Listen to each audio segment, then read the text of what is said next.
All right. Look, welcome everyone today to our webinar, What Happens When Your Business Has a Cyber Breach. Very excited to have our very own Ashley Brown, Head of Technical Services, our own CIO, Brendan Welch, and Aaron Jacobs, Senior Global Engineer with Sophos in the Managed Detection and Response team joining us today. Look, we often, find a lot of the focus on cybersecurity discussions is given to protecting against and preventing threats. But the reality is that no one can provide you with 100% protection against cyber threats, and hence why today we're going to be sharing some insights from the front line of cyber incidents to help you be better prepared and minimize the potential impact to your business in the event of a cyber incident. So whether it's full-scale cyber incident or something seemingly minor, we're going to pull back the curtain and explore exactly what goes on behind the scenes. And I'll hand over to Aaron shortly to kick things off. He brings a wealth of experience, not only from the IT provider or managed services provider perspective, but also on the front line with Sophos and their rapid response team. He's got some first-hand insight into exactly what organizations go through during a breach. There will also be an opportunity for Q&A, so you can put questions in Q&A as they come up. But otherwise, Aaron, over to you. Awesome. Thanks, Lee. So going through the agenda, Lee, did you want to take this part or you're right for... Yeah, look, I guess, just as a quick overview, the things we'll be touching on will be obviously identifying a cyber incident, the different ways that can come about, the costs associated with a cyber incident for the organization, what handling an incident can look like. Then we can delve a little bit deeper into some of the things that you need to do. Who do you need to notify, the people that need to know about this, and then Brendan will talk a little bit more about preparing for an incident as well. Excellent. Thanks, Lee. So hey everyone, great to be here. Great talking to you today. So as Lee mentioned, I do have a bunch of experience in a whole different sides of things. So the proactive side and trying to avoid this stuff from happening in the first place. Many years experience doing that, and also here at Sophos with the MDR side. And then the reactive side, which is what we're talking about today. So how people often find and identify a cyber incident and really what happens after that. So Lee mentioned, so part of what I do here at Sophos is what we call the Sophos Rapid Response Service, which is an incident response service that's standalone for people that don't already have plans for an incident response service. And so, touch wood, I don't want any of you to ever go through this, but should you wake up tomorrow and you've got a breach, you've got ransomware, you've got some kind of issue going on, we do have this standalone service to come in and effectively clean up, identify what's gone on, determine the root cause. So I deal through that service with incidents on a daily basis. I've become quite desensitized to it. They're quite stressful when they first go through them, but it's pretty much part of my daily life now. So I'll take you through that because often not a lot of people have experience in that. So we'll start off with identifying a cyber incident. I want to take you through 3 scenarios here of how you generally find out you're having a cyber incident. Now, the first one, the most common one, is that they tell you. And what I mean by that is the cyber attackers, as part of what they're doing, part of them being inside your environment, working through everything, stealing your data, taking that time of what we call dwell time, the time between they get in, from when they get into actually launching their attack, which might be ransomware, it might be stealing your data, whatever the case may be. That's at the end of that is when they tell you they're there, and they do that through ransom notes. You've probably heard of things like this in the media play out. It's where they let you know that they've been there. Basically, this is when they want to start getting money out of you. So if you start to see or you have found one of these ransom notes in your environment, unfortunately, that's it. They've got their data. They've got your data or your customers' data. They've taken your systems offline. They may have locked up your data. And these are all examples of what they do. So you can see it's very detailed. They leave very lovely notes letting you know that your security posture is no good, and they're the security experts. And they actually, ironically, really try to help you. They help you to try and pay them. So they do that in many different ways. But the reality is, if you find out through this scenario, it's not a good day. You're about to have a problem, and ideally, you've had an incident response plan ready for this day. Scenario number 2 is what I call accidental discovery. So we come across this one as well, and it's where either your internal IT staff or your IT team, such as Rodin, your managed service provider, they may find something that's not right, and that's an accidental discovery. So someone might stumble across something like a new weird user in your environment that no one has authorized, no one's requested. Maybe it's an administrator account. Maybe looking at the logs, as this poor chap on screen has found, they found something very interesting that is not right. It's very clear that there's an issue. Someone is moving around the environment and doing something. And that at this point, great. Everyone knows that you've got a breach on your hands, but no one knows, one, how it happened, or two, where they're up to. Have they stolen data? So it's very much a panic stations at that point as well. Now, scenario 3 is the one you actually want. This is the proactive one. So that is where your security team, whether that's someone like Sophos MDR or whoever's in charge of your security, they proactively find it through the detection processes that you've put in place. So you identify that someone's in the environment, ideally as soon as it starts happening, not 4 days after, and they contain that threat, meaning they stop it immediately, and that's the perfect scenario. In that form, that means great. You have got your plan. Your security team has identified it. They then tell you exactly, how long into the attack this happened. Have they been there for, 45 minutes? Have they been there for 4 days? Depending on, what you've got inside. And then that allows you to take a proactive approach to it. So great. How did they come in? The damage was not major. Now, what are we got to do out of this? What are the lessons learned? How can we be better? And effectively, it should just be business as usual at this point with this scenario. So I wanted to touch after that. I wanted to pivot to a little bit about the costs of a cyber incident before we get into like incident response plans, what an actual incident looks like, things of that nature. So the costs of a cyber incident are often not thought about. I want to, stamp out that if you have cyber insurance, that's great. I'm covered, because it's not that. Yes, that's a great thing to have, and you absolutely should have. But the costs, there's what we call known versus hidden costs. And the known costs are probably quite obvious to you. There's going to be some direct financial costs from an incident. So that will be things like recovery costs or lost assets, ransom payments. If you have to do that, I would never recommend you do that, and use someone like Rodin to make sure that your backups are in place, and all the immutable backups, what we call, where they can't be tampered with and destroyed by an attacker. But again, there may be some cost involved in recovery. There's going to be costs such as recovery and being offline during the attack and so forth. Then as we look down this sort of iceberg, so to speak, we've got this at the water's edge. We start talking about reputational damage. So we lose, loss of clients' trust and loyalty and new business. If we look at things like Medibank or Latitude Finance or Optus, obviously these are large ones and very much in the media. But you'd probably consider whether you want to do business with them at that point. And that's very much impacts small business as well as large businesses. And trust me, your competitors will actually play on that as well. If you do have a very well-known breach or it gets out, they're gonna play on that. It's going to impact your revenue down the track. As we sort of get beyond this water's edge, so to speak, we get into these hidden costs below the water. So we start looking at like attrition costs, the impact on staff retention and ongoing recruitment. It's pretty well known. There's some pretty alarming stats that I'm going to raise with you around companies that have major incidents and what that does to staff. I know firsthand. I have friends with a lot of people that work at Optus actually, and yeah, that after that major breach, it wasn't a pleasant place to be at. The public constantly talking about it, everyone knowing you're there, everyone asking questions of what happened. Yes, that's again another major scale that's public, but it does really play on it. If you then are having these conversations or the stress and things about going that, really there's a huge burden on the staff around what that means to them, especially if their data has been lost in the process as well. And when we sort of get into this sort of deeper water, so to speak, of the iceberg, we talk about extreme impacts.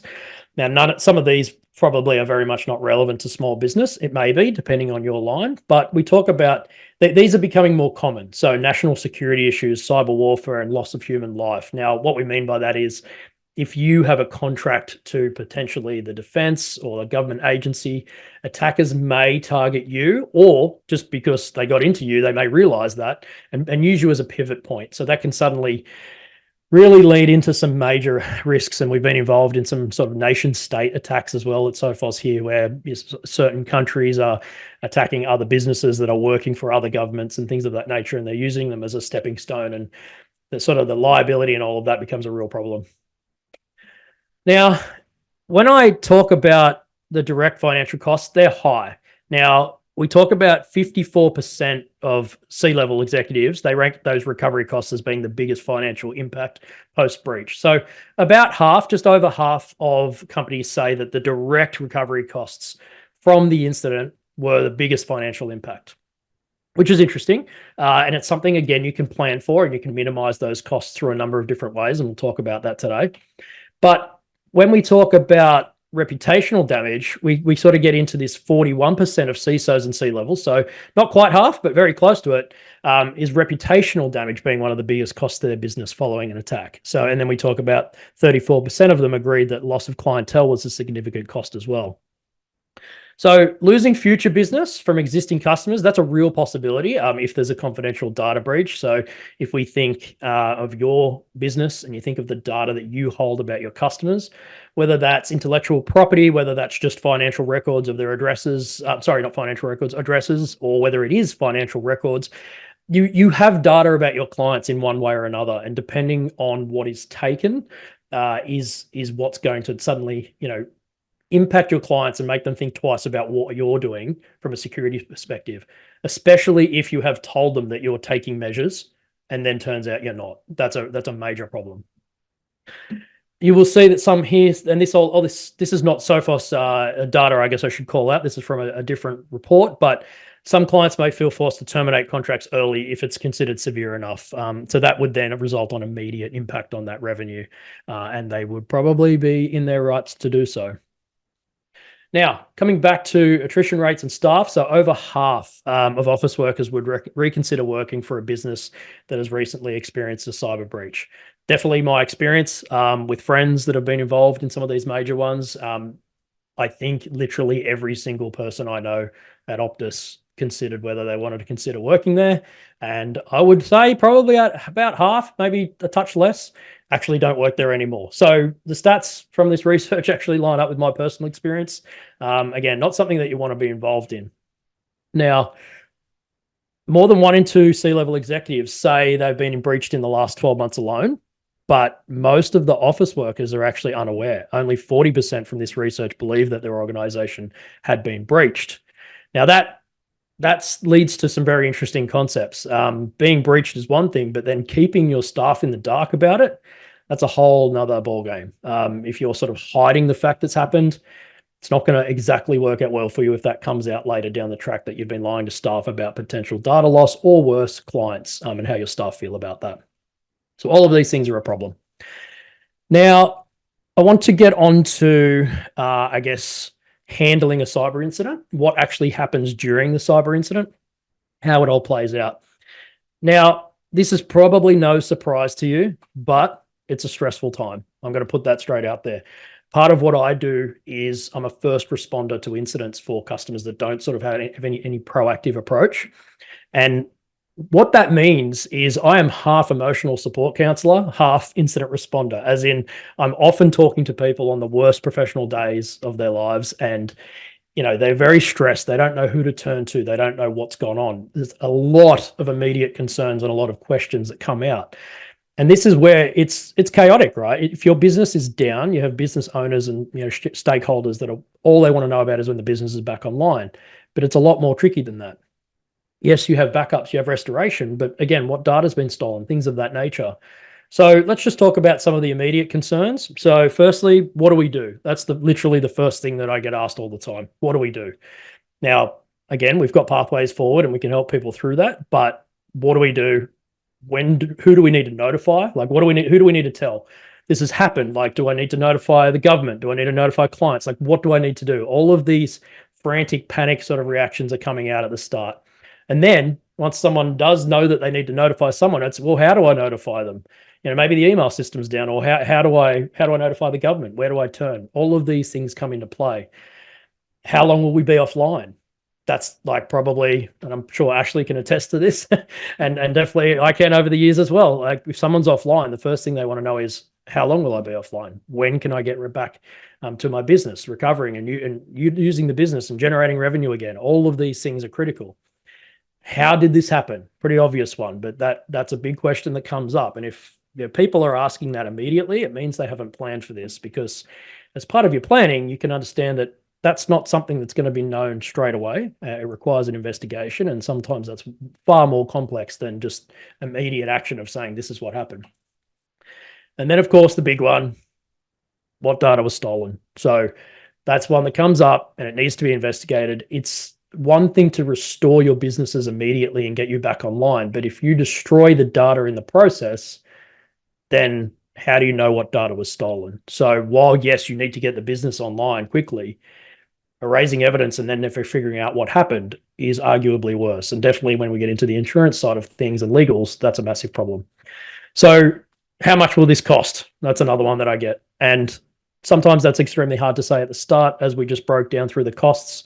There are those immediate costs, there are those hidden costs, but the immediate costs can be either significantly reduced with initial planning and putting things in place, so you know where to turn, you know what to do, and you know how to go about this. So, for example, these 3 questions at the start here, incident planning can really help with that. These 3 questions here are all about the incident response. So, if you have plans in place for who you need to notify, how do you go about it, then you already have plans in place on who's going to do the incident response and how that plays out. That really makes the process a lot more simple. So I want to talk about planning for an incident. I think that's important for everyone on the call here today. If you don't have an incident response plan, you absolutely need to make that a priority. You probably have plans for if there's a fire. You probably have plans for if there's a flood. You probably have plans for if someone breaks the door down and steals stuff in the night. Arguably, in today's world with data in the cloud and working from home and all of these concepts, a fire, flood, or theft is probably less of a drama than actually having a cybersecurity incident in today's world. It's the unseen virtual concept of it that makes it harder. It's the fact that your data is stolen. It's gone now, and it's gone by someone that was looking for it. It's not gone by someone kicking the door down and stealing a computer monitor because they want to sell it. It's a very different concept. They want your data. They know what to do with your data, and they know how to deal with that. So preparation is key. So we really want to go through that preparation and planning stages first. So as part of your incident response plan, one of the first things to do is you should absolutely assume that you are breached either today or you're about to be breached tomorrow. If you go into that with what we call the assume breach mentality, it means, great, I know this is going to happen. And you're obviously doing things to minimize it and the chance of that ever happening. But if you do have that assume breach mentality, it's like, great, it's not going to be a surprise if and when, I hate saying when, but let's just assume if for now, if it happens. So the first things you need to do is you need to be clear of who's the stakeholders, who is going to own this thing, what are their roles during an incident, and where does it all play out. I've got some templates on screen here. We have some plans, some templates and guides and things on how to do this from Sophos, which the team at Rodin can share with you. And they can also assist you in helping build these things out. But having who's going to be the incident response lead, who's going to take ownership of it, having that in advance and having backups, in case that person's not around, that's all really key. Knowing who the team members are going to be, knowing whose roles, it's important.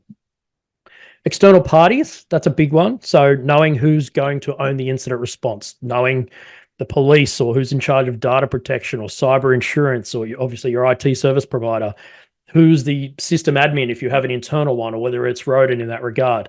I'm sure a lot of you probably going into today's call may have thought, well, if I have an incident, I'm just going to call Rodin, or I'm just going to call Ashley on his mobile. We've all been through that. That's not an incident response plan, everyone. I'll call it out right now. There's more than that. Your IT people are just a part of that.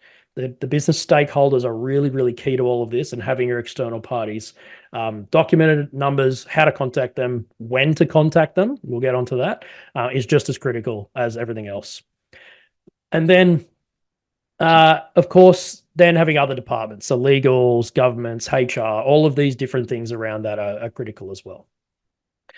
Now, talking about when to contact and what to do and when is it so bad that it needs incident response? When does it not need incident response? Well, that's where we get into this severity matrix and really having an escalation criteria. So what's on screen here is pretty standard in terms of like informational, low, medium, high, critical. And you all have your own different definitions of that because you'll all hold different data. You'll all have different things that mean different measures to your business. But having that security team that I mentioned at the start about identifying that something has occurred and being able to tell you how long and what the attacker may have touched, that's going to help you immediately, allocate this incident into this severity matrix. Now, if it's just informational, it's just something small, it's just some kind of minor item, there's no sort of critical response time, we don't need to spin anything up. That's great. A knowledge, raise awareness, perhaps an email goes around about it, some training, that kind of thing. But then you start to get into these lower sort of things. We might talk about vulnerabilities, or maybe it was a phishing attack. Maybe it was all stopped. But again, you might want some training, awareness to everyone around that. There may be some things you can do to improve, perhaps. Perhaps there was something there that you didn't end up spending money on to stop that type of thing. Whatever it is, there's sort of lessons learned that go along with this. But then when we get into those medium, high, and critical, so we start talking about maybe there was a vulnerability that wasn't patched. Maybe there was whatever the scenario. There's many different ways that an attacker can get in, but we start to get up to that. Okay, something has occurred now, needs to be investigated immediately. We need to eradicate that threat from the environment if someone actually did manage to get in. But then we get into that sort of criticals phase where you'll see some terminology on the screen here where we're talking about living off the land, zero-day exploits, domain account compromise, and so forth. Effectively, what we're saying there is that there was an attacker that made their way into your environment. That's sort of where we get to that top level. And what we deem at Sophos as an active threat, and we spin up what we call incident response immediately for our MDR customers. And effectively, it's quite simple. It just means that an attacker was able to get inside your environment somewhere and had what we call hands-on keyboard, meaning they were able to run commands, they were able to load files and do different things and move through the environment. And again, obviously, you want to minimize the amount of time that they've got to do that. But it's really common.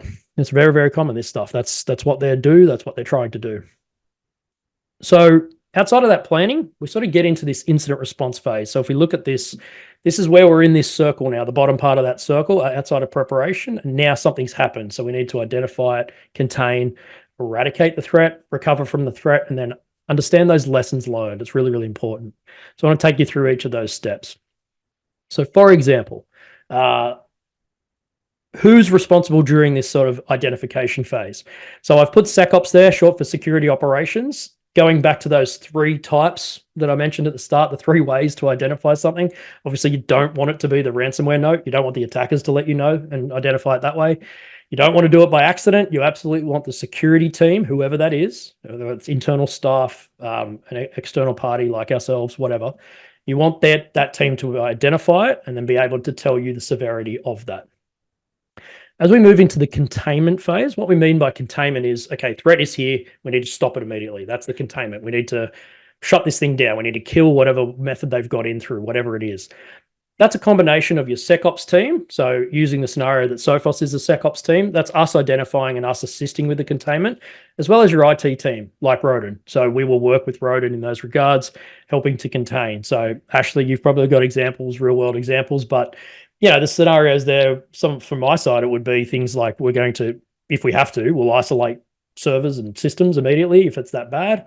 It may be that there's an account has been compromised. So Ash, it might come to your team to reset passwords or maybe reset MFA, multi-factor authentication, things like that. And that is where the security operations team can do stuff. We have sort of both big stick approaches and a little bit more fine-grained approaches, but then we also rely on the IT teams to do things that we don't have access to, which, maybe passwords, maybe patching something. Am I missing anything, Ash? Probably. No, probably, but yeah. Kicking someone out, yeah. Whatever the case may be. So, yeah. Yep. And then we get into this sort of eradication. So this is really where we get into that phase of we're not just containing the immediate threat. Like if we've stopped it, they've removed them, we now need to eradicate them from the environment or any changes they may have made to the environment, any backdoors they may have introduced to come back in later. That's something really common that we see. There is a whole team of, it's very organized crime and the security threat actors. It's a very organized thing. And you have groups of people that literally try to just get the initial access. They just try to get in. Then they'll sell that access onto other attackers who are then great at stealing the data and holding you at ransom. They actually have a name. They're called initial access brokers. So it's really common for them to get in and then deploy other ways to come back in or sell that access later on. So part of that, you can see who owns that, the SecOps team. So as this example, it would be Sophos. That's a targeted approach where we forensically will look through and identify what they've done, remove those things, work with the IT team to maybe make that change, revert that change, whatever. So we do that in a targeted way. But then you also have the IT team's ability to sort of rebuild an entire environment if it's required or restore from backups. Keeping in mind, restoring from backups, while yes, you need it and it's absolutely there, it's not always the answer, because if an attacker's been in your environment for a week and you want to restore to yesterday, all you're doing is restoring their access back again. So you still need that SecOps team to do that forensic pull apart and figure out what's been changed.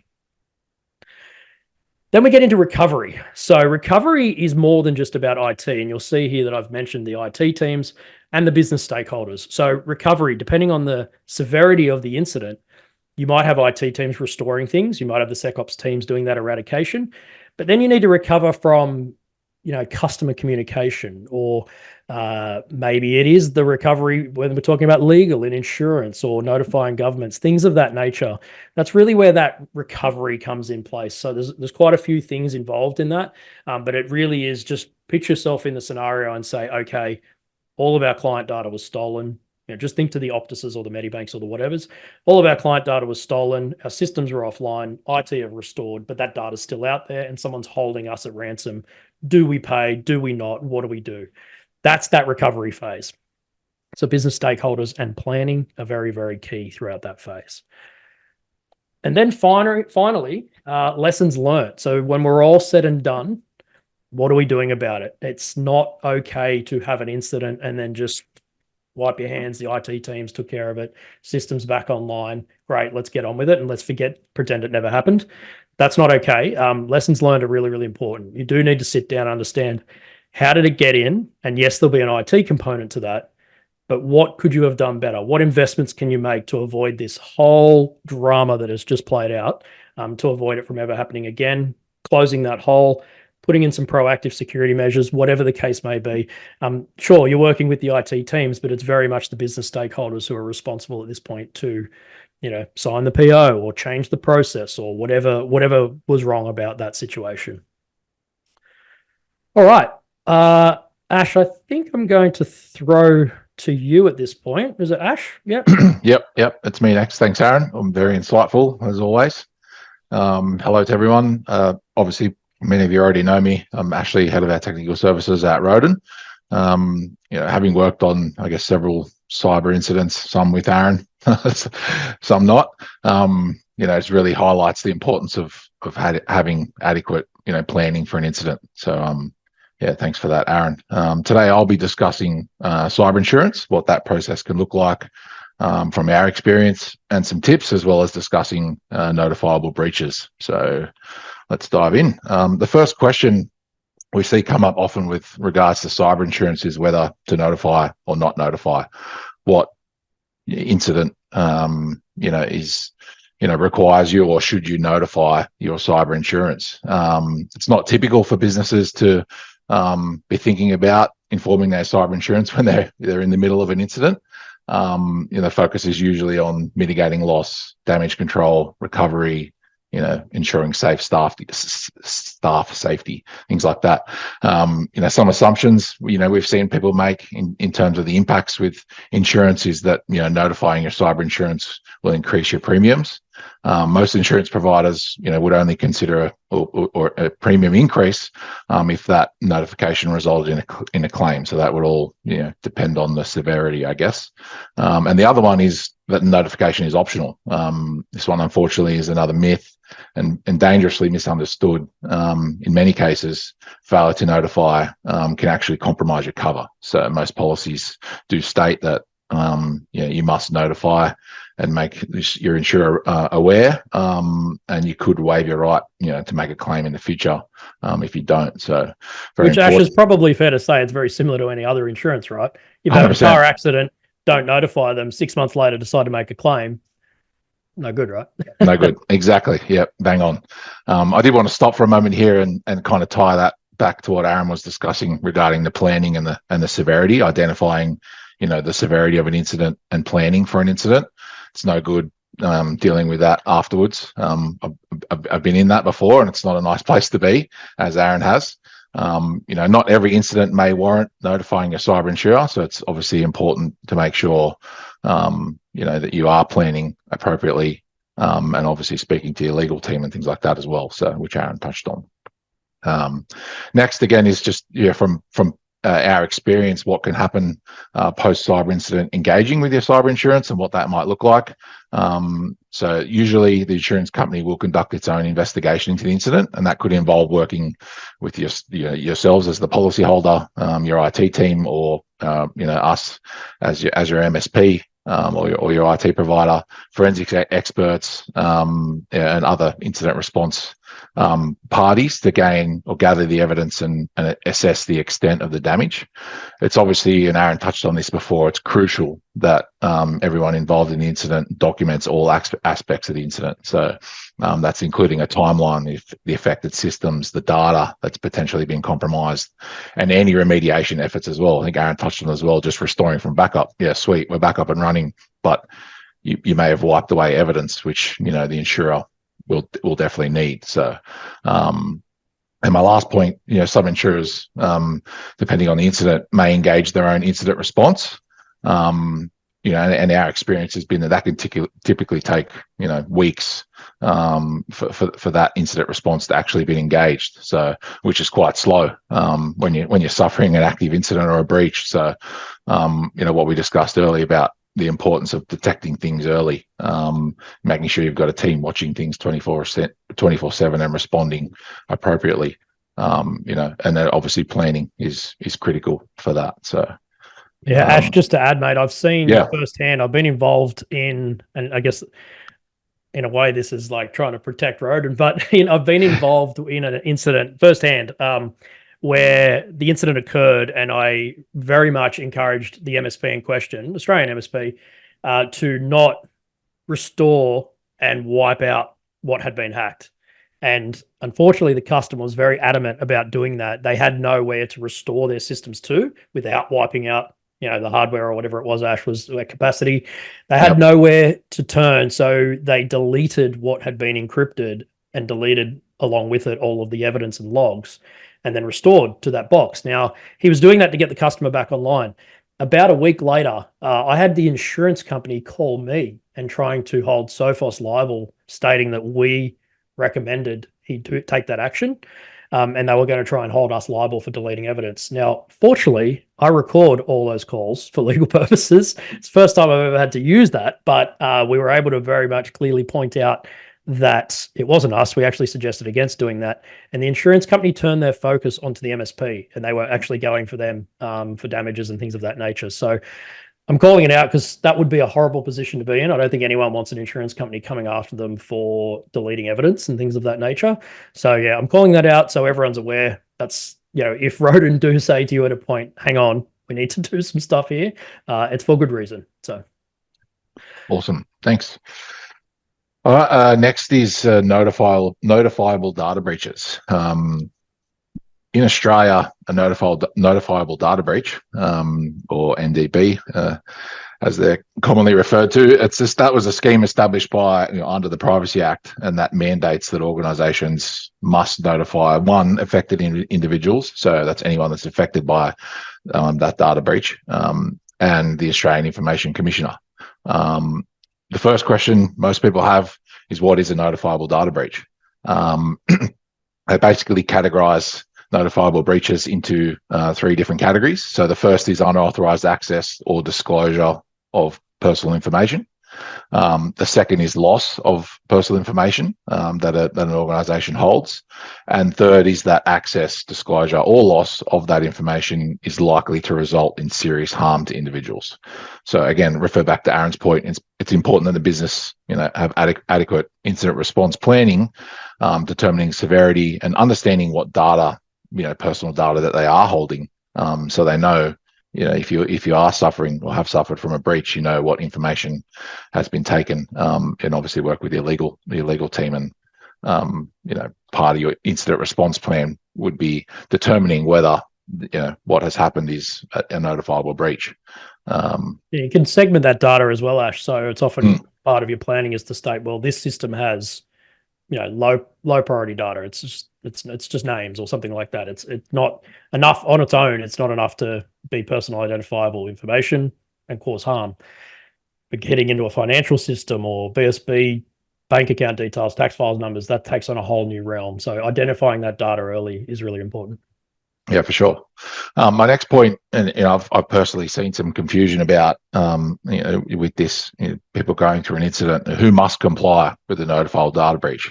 I've seen comments from people in the past that, it's tied to your revenue, and it only applies to you if you earn over a certain, if the business's revenue is only over a certain amount, which is not actually correct. So, I just wanted to highlight, the scheme, or the notifiable data breach scheme, applies to any Australian government agency and all businesses. There are some exceptions, so not-for-profits, that only applies for not-for-profits with an annual turnover of 3 million, and some small business operators, and there's some rules and stuff on that. But essentially, the takeaway for that is it applies to all businesses. What are the requirements? In terms of notifying, if an organisation becomes aware of a notifiable breach, they are obligated to promptly notify, obviously, the individuals, like I said before, and the government. And notifications to affected individuals, must include, obviously, the information about the breach, the kind of information, and any recommendations and next steps that are being taken. So, and then lastly, for that, there's two classes of penalties for failing to adhere with the Privacy Act, and I don't think this is common knowledge. Well, it's my experience anyway, and some people might be shocked or surprised when they hear this, but currently it's up to a $2.1 million fine for failing to notify. And then obviously there's the potential for reputation damage, can be even more harmful, which Aaron touched on before, the PR nightmare, and whatnot. And the last thing was just to touch on the Australian Signals Directorate. So, I wanted to point out, they are not directly involved with notifiable data breaches, but they do provide guidance, resources to enhance, cybersecurity practices for organisations, and you can liaise with the ASD or your MSP, your IT company, your cyber insurer, for assisting and managing and responding to cybersecurity incidents.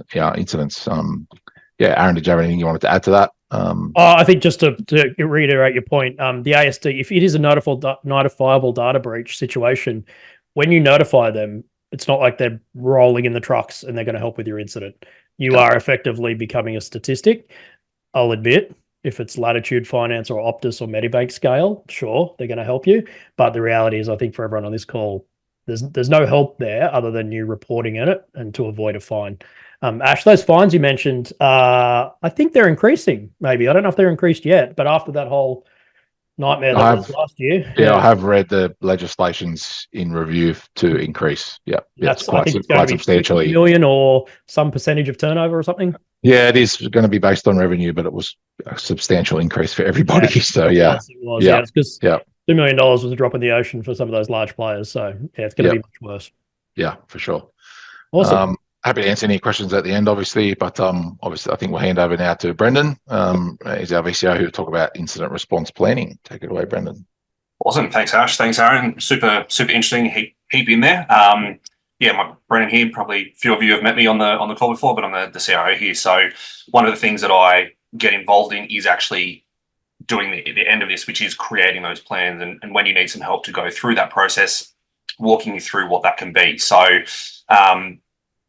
the takeaway from a lot of this is there's a lot of other activities in an incident response plan that aren't just pick up the phone and call IT. There's a communications piece, there's some identification and things like that. So absolutely. What do you do? Let's have an incident response plan to prepare you for what may happen. So in starting that plan, the first thing that we need to know about is what are we actually protecting? So where are assets? And an asset may not just be your computer, your server, your network equipment, but it's also the data and where that's held. So is it company intellectual property? Is it customer data? What are the kind of areas that it's stored in? Is it in the cloud? Is it on-prem? How are we going through all of that? And then also there's the documented data, but then you've also got the shadow IT perspective that might come through, where you have a staff member that might not have liked a security policy or something like that, and they've gone and started a trial or an application with a cloud provider and put a heap of company data into there. It's not logged anywhere. You don't know about it. How do you kind of capture all of that and make sure that when you're having an incident or something like that, it's kind of logged and prepared for? So the next bit that you've got is after you've identified all those assets, is assigning kind of a risk to them. So what would happen if that data was lost, if it was leaked or kind of modified maliciously to change it? So things like that might be your bank details, if you're kind of going through housing transfers or things like that. And that lets us rank the data in a kind of what we've got to do to prioritize and how we actually mitigate those risks. So, I mean, you've got a couple of different options. You can plainly ignore it, which I would never say is a great option. You can reduce the risk with some compensating controls. You could transfer that risk out, or if it's low enough, do we just accept the risk and kind of run with it because we've put other kind of strategies in? So yeah, that's your risks and mitigations there. So yeah, once we've got that, we kind of need to know what we're going to do, how we're going to detect if something's in the system, and that's kind of where we deploy software or different kind of logging tools to create alerts and create noise in our environment. So we've got that in, we've got our system being watched. What do we do? Who's going to kind of monitor it, and who's going to address those alerts and do that? And that's where our SecOps teams come in, whether that's us as Rodin or it's a third-party provider, to be able to kind of understand what's going on in the environment and figure those things out. So we respond to those alerts. We've got specialized teams that do that, and they've got the tools to do it. And then we basically have to go through the planning process of, like, when an incident's confirmed, how do we make sure we capture all of the information, which kind of comes into that next section of notification. But we need to be able to kind of, know what's been happened, know what's been kind of accessed in that real time, and then also have a kind of a log of the steps that have been taken. So when we have to kind of go and create a report and an after action review, we've got all of that information there, and knowing who's responsible for all of that as well. So having it somewhere that we've got accessible to everyone that needs it so that they can update it as it goes through.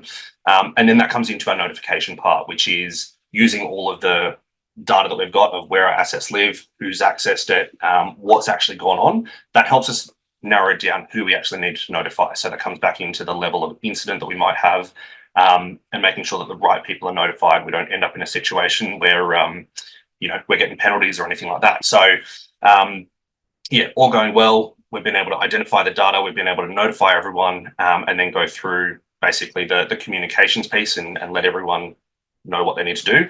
There may be some kind of recourse in that as well. So you need to be prepared around kind of what might come back and have some answers for people too. You don't want to be in a position where someone calls up and says, was I affected? And you go, I don't know. So that's all part of that as well. And like Ash and Aaron kind of touched on, you've got those key contacts you need to notify, which might be insurance, government officials, your customers, if it's your staff, or even your software vendors and things like that, if they need to be involved. And then we start looking back at how do we get ourselves back online? So kind of, do we need to do a restore of data? Like you said, we definitely don't want to be destroying any evidence as part of that cleanup process. But then we need to be able to kind of do that forensics and make sure that we're able to capture everything that we need to after we've brought everything back online. Who are the vendors and kind of other people that we need to contact and help us bring systems back online? It might not just be a simple case of restoring from a backup and you're good to go. You may need to get someone else to come in and reconfigure software or relink things as well. And as well, once we've got our priority of softwares, so what's the order that we need to bring things back online to make sure that we're getting the most kind of progress through for everyone to get them back into what they're doing as well. So I suppose the last part of that as well, and that whole plan, once you've got it there, you've gone through the process of creating it, is not just to put it in the cupboard and kind of never look at it again. It's something that you want to review on a regular basis. There's a set cadence. Test the plan, kind of go through different scenarios inside your organization and make sure that it's going to cover off on what you need it to, so that you don't kind of end up in a situation and go, well, we haven't got a part in the plan for this, or we're missing some information here. So as you run through that testing, you go through and you update your plan, and it's a living document that goes through all the time. So I'm aware of the time, but I'm going to hand over to Lee to catch up. If you've got any questions, feel free, just throw them in the chat. But yeah, over to you, Lee.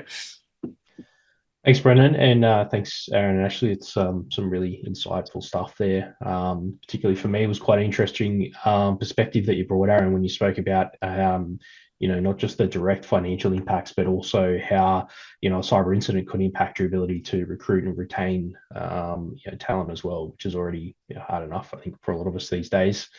I think it's pretty clear that preparedness is pretty important, and really to be effective, it's a mixture of obviously technical expertise, your own organizational preparedness, and that communication is kind of key as well, to have that all planned out, tested. In the midst of an incident is not really when you want to be figuring this stuff out. In terms of next steps, look, if you obviously Rodin can help you with all that stuff, and we have some more resources there at rodin.com.au/cyber. We will also be in touch with everyone who attended today to share some incident response planning resources as well. Or if you want to start the conversation, you can contact us as well. There will be a recording that's sent out to everybody that's attended today as well, so you have access to that. We have got a couple of minutes left, so just quickly, I guess I'll open up to if there are any questions. Anybody would like to ask us anything while we're here, you can pop them in the Q&A. I guess for me, Brennan, I wanted to ask you, you were talking about incident response planning and testing it. Like, what does that look like, and how often should organizations be going about reviewing and testing their incident response plans? And I don't know, would they incorporate testing exercises, tabletop exercises, those sorts of things? Yeah, absolutely. So, it depends on how big your organization is sometimes, but I would say at a minimum, you'd be wanting to test a plan every 12 months, if less, depending on what you're going through and what kind of data you hold and what you're working through. Testing that plan can be, I suppose, from a cyber incident side, you do it, like you said, a tabletop exercise. So you have a scenario, you work through it, and it's all those kind of check steps where you would say, all right, we've had a data breach here. Who are we going to contact? And you walk through as if it was a real incident. You've got some other kind of ways you can go around it as well. You might say, well, we're going to cut access to a system to kind of replicate what it would be like if we couldn't get into this system, to make sure that, I suppose, you've got other ways to operate as an organization and kind of help reduce that risk level. So it might be something where, I know it's in kind of the healthcare sector, you've got patient management systems. What do we do if we can't access that system?